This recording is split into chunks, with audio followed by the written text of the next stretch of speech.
सोचिए, एक विशाल साम्राज्य है जो अपनी ही बोझ तले ढह रहा है, और उसी के खंडहरों से एक ऐसा किरदार उभरता है जिसके बारे में इतिहास में आज भी बहस होती है। जी हाँ, आज हम बात करने वाले हैं पुष्यमित्र शुंग की। तो चलिए कहानी को ठीक से समझने के लिए थोड़ा पीछे चलते हैं।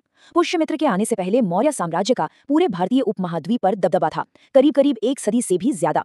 ये बहुत बड़ा और ताकतवर साम्राज्य था, लेकिन इसका अंत बहुत अचानक और तेजी से हुआ। कहानी को समझने के लिए उस समय के माहौल को महसूस करना बहुत जरूरी है। जो मौर्य साम्राज्य कभी इतना शक्तिशाली था, अब वो अपने आखिरी नाजुक दिनों में था। और जब इतनी बड़ी ताकत कमजोर पड़ती है तो एक बहुत बड़ा पावर वैक्यूम, मतलब सत्ता का खालीपन पैदा हो जाता है। देखिए, महान सम्राट अशोक के बाद एक बहुत बड़ी दिक्कत खड़ी हो गई। उनके जो उत्तराधिकारी आए वो इतने बड़े साम्राज्य को एक साथ नहीं रख पाए। नतीजा, साम्राज्य बाहर से तो वैसा ही दिखता था, पर अंदर से खोखला होने लगा था। तो असल में हो क्या रहा था? एक के बाद एक कमजोर शासक गद्दी पर बैठ रहे थे। दूर दराज के जो प्रांत थे उन पर से पकड़ ढीली पड़ती जा रही थी। अंदर ही अंदर विद्रोह हो रहे थे और राजनीतिक अस्थिरता का माहौल था। और तो और सरहदों पर बाहरी दुश्मन भी नजर गड़ाए बैठे थे। मतलब हालात एक ऐसे तूफान के लिए बिल्कुल तैयार थे जो सब कुछ बदल देने वाला था।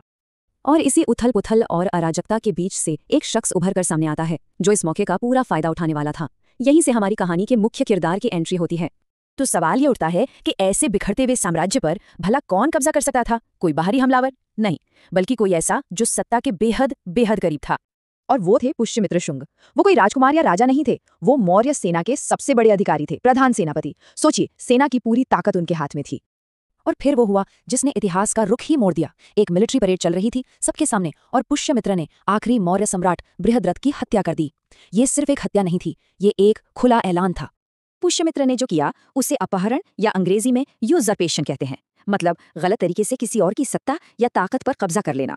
सीधे सीधे कहें तो ये एक तख्ता पलट था, प्योर एंड सिंपल। तो मौर्य साम्राज्य का अंत हो चुका था। अब पुष्यमित्र के सामने एक नया और बहुत बड़ा काम था, अपनी सत्ता को जमाना और एक नए राजवंश की नींव रखना। यहीं से शुंग वंश की शुरुआत होती है।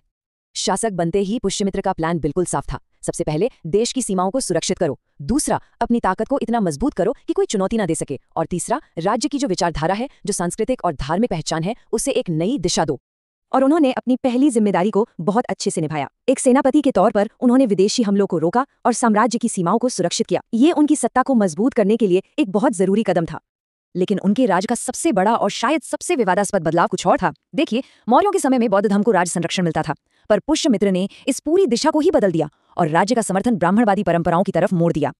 और इस बदलाव का असर जमीन पर भी दिखा। शुंग काल में प्राचीन ब्राह्मणवादी रीति रिवाजों जैसे बड़े बड़े वैदिक यज्ञों का फिर से चलन शुरू हो गया। ये सिर्फ एक धार्मिक बदलाव नहीं था, ये एक बहुत बड़ा वैचारिक बदलाव था। चलिए अब जरा उनकी विरासत पर बात करते हैं। मतलब इतिहास पुष्यमित्र को कैसे याद करता है और क्यों उनके बारे में आज भी इतनी बहस होती है। एक बात तो माननी पड़ेगी, पुष्यमित्र ने जो किया वो कोई छोटा मोटा तख्ता पलट नहीं था। उन्होंने जिस शुंग वंश की नींव रखी वो एक सदी से भी ज्यादा चला, पूरे 112 साल तक। ये बहुत बड़ी बात है। तो अगर हम उनके काम का निचोड़ निकालें तो क्या सामने आता है? उन्होंने उपमहाद्वीप की सीमाओं को सुरक्षित किया, एक लंबे समय तक चलने वाले राजवंश की स्थापना की, ब्राह्मणवादी रिवाजों को फिर से जिंदा किया, और हाँ, अपनी धार्मिक नीति की वजह से एक ऐसी ऐतिहासिक बहस छेड़ दी जो आज तक चल रही है। और यहीं से उनकी विरासत का सबसे उलझा हुआ पहलू सामने आता है। कुछ पुराने बौद्ध ग्रंथ उन्हें एक ऐसे शासक के तौर पर दिखाते हैं जिसने बौद्ध धर्म पर अत्याचार किए, उन्हें सताया। ये एक बहुत गंभीर आरोप है। तो कुल मिलाकर हमारे पास पुष्यमित्र की दो बिल्कुल अलग अलग तस्वीरें हैं। एक तरफ ब्राह्मणवादी परंपरा उन्हें एक नायक के रूप में देखती है जिसने धर्म को बचाया और देश की रक्षा की। दूसरी तरफ बौद्ध परंपरा उन्हें एक विलेन के तौर पर याद करती है जिसने मठों को तोड़ा और धर्म को नुकसान पहुंचाया। एक ही इंसान और दो बिल्कुल अलग कहानियां।